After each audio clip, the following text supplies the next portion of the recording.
The supports have both been picked up. We're into the second part of the bans with Jhin being the next removal from the side of Clutch. Yeah, Jhin going to be taken out here. Ezreal is one that TSM have used quite a lot. Quite a bit.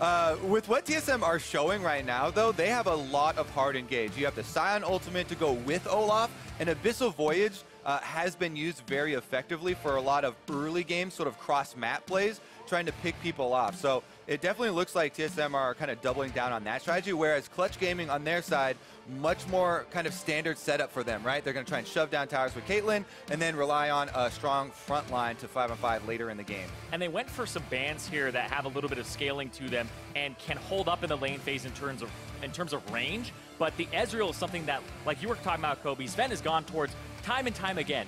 They've played 20 games this split for TSM, 10 of them he has played on Ezreal. That is more than anybody else has played on a single champion in the AD carry role. The next highest is Apollo, who's played 7 Caitlyn. This will be his 8th. Well, we'll have to see if TSM responds to that most commonly picked AD carry with a most commonly picked AD carry of their own.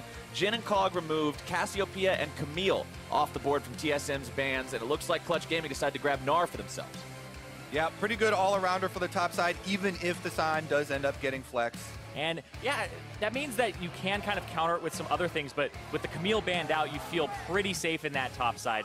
And Sven, we'll see if he's messing around here. He hovered the Ezreal for a while. It does give him a lot of protection, and he has been loving that champion. So won't be very surprised to see that locked in, but he's going to a lot of different things, and it's Varus that he actually settles on after he goes through the AD carry roulette there for a while, with Talia being the final pick for TSM. We're seeing Jat stats in action here. Clutch Gaming first pick the Caitlyn, and then TSM again play the Varus.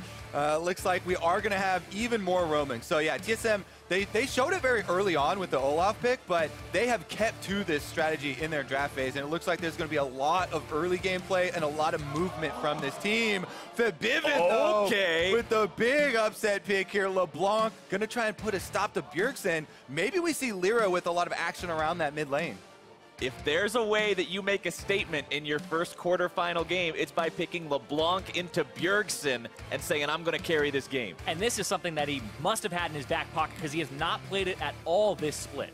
And Febiven, this is a guy that I kind of expect these types of things from. He would pick Zed versus Faker. He killed Faker. Yeah. Solo kill with it.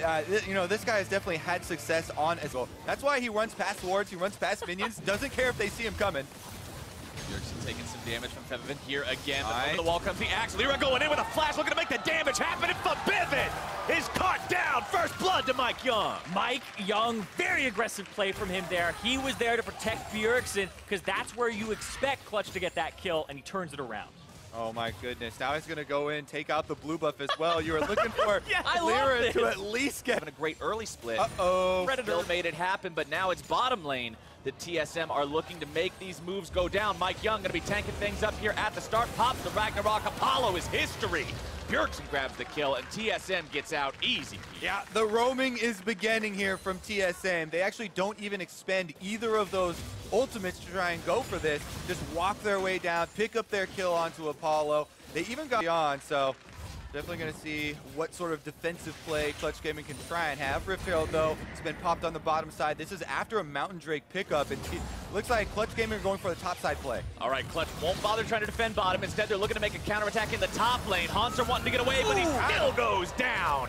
Derailed as he tries to get away, while bottom side Apollo will be left to defend against Shelly. Yeah, they make the counterplay on the opposite side of the map. When you put a lot of people on that can't be matched from TSM, if you put your LeBlanc in a side lane, it's either Hanser or Bjergsen that has to answer, and they're kind of the people you want to have help out, and Mithy's the other guy who really you want to have that semi-global to get to a side lane. So if you're able to contain in a 1-3-1 formation later as Clutch, then you might stand a really good chance of slowing the game down and allowing yourself to get objectives. But right here, they're looking for a fight. Here comes Featherton and Lyra from the side. Facial Fissure already going to be used by Hawkwo there, looking to start the fight off, but it's Mike Young into the back line, now going to be targeted, unstoppable, still walking himself away, but Sven maybe taken down next. A very nice save from Mithy, but it's still not going to be enough, and Clutch finds the TSM 80 carry. Bjergsen coming in, reinforcements have arrived, and Apollo is on the retreat. Hanser rampaging through these front lines.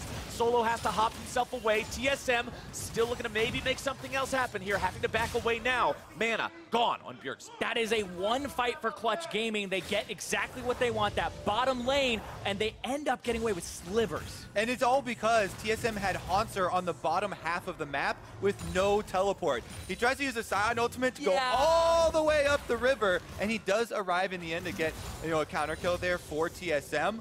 But you're right, that was some good, momentary success for Clutch Gaming, trying to take advantage of the positioning. Yeah, because you can only play passive for so long, and you have to find those openings where you can actually exploit the opponent, and that's one right here that Clutch recognized. They say, doesn't have TP, bottom side there, and then they go up, and Bebevin pulls him in really far, but then, whoa, TSM looks like Baron's on the table. Back to live, TSM deciding Baron's going to be the call. The Weaver's Wall coming out almost guarantees they're in the pit. Clutch Gaming dropped the ward. They know what's going on now. Lyra could still try to come over the wall here. Baron very low. Lyra's got to go in right now. Can he do it? Mike Young's got the secure, and Lyra gives over a kill. Ooh, man, that one really gets your heart beating because in the end, TSM going to be completely denied by Mythy's ability to keep these carries safe once again. And Mythy has honestly done an incredible job protecting the people who matter on TSM in all the big moments this game. But it's Solo who's able to go in, gets the Mega Gnar ulti down onto a couple different people, but TSM mounting their own counterattack, grabbing the kill onto Lyra. Solo's gonna be next. And there is no way for Clutch to stand against this gold lead.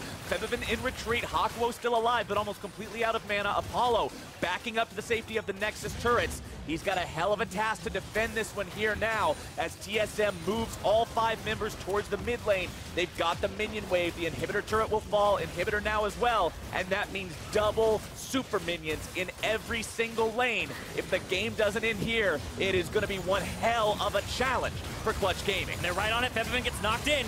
Bebevin having to flash away from the seismic shove after it does manage to throw him backwards a little bit. Nexus turret number 1 already out of the picture. TSM continuing to push towards the second when they've still got another 10 seconds before Solo's back alive, but they don't want to risk anything. Yeah, they decided to just back up, potentially reset here, and go for the Baron that's up in 50 seconds.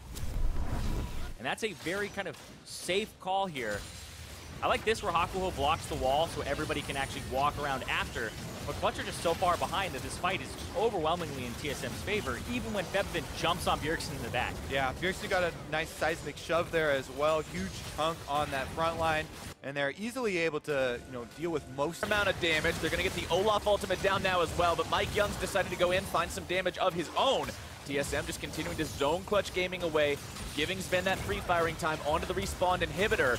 Clutch still looking for maybe an opportunity here. Seismic shove going to keep Solo away. Sven will continue those auto attacks into the inhibitor as it goes down. Nexus now exposed. Inhibs all gone. TSM looking for the win right here. Lyra wants to go in, not going to be able to. Taken down before he ever got the chance. A killing spree for Sven as Clutch Gaming retreats back into the spawn platform, and TSM will go up 1-0. Just a dominant victory from TSM from start to finish with the control they had.